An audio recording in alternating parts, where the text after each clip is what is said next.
ça va? Voilà, vous vous mettez un gilet. On va repartir de l'autre côté, d'accord? Ces pompiers sont déjà sauveteurs aquatiques. Ils participent à une formation nationale complémentaire aux risques particuliers des inondations. Il faut se mettre à niveau tout le temps parce que ça évolue très vite. On voit que l'eau, c'est pas notre élément malgré tout.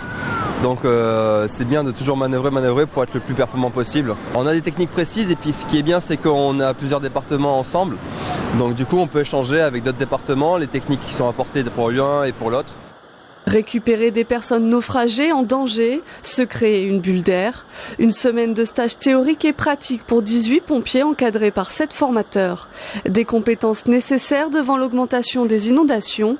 Le service départemental d'incendie et de secours des Yvelines a comptabilisé plus de 24% d'interventions supplémentaires entre les années 2017 et 2018. Le scaphandrier avant était principalement engagé dans du secours subaquatique, dans des secours en milieu d'eau. Aujourd'hui, avec le développement récurrent et permanent des inondations depuis une dizaine d'années, on est très fréquemment engagé sur des secours d'inondation de surface.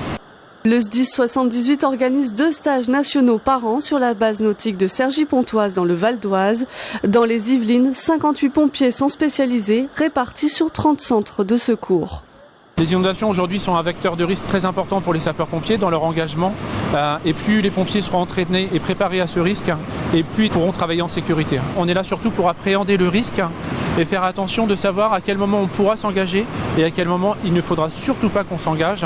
Et on essaiera de trouver un plan B pour porter assistance aux personnes qui sont bloquées. Les secouristes yvelinois opèrent aussi en dehors du département. Sur l'année 2017, ils ont réalisé 120 interventions.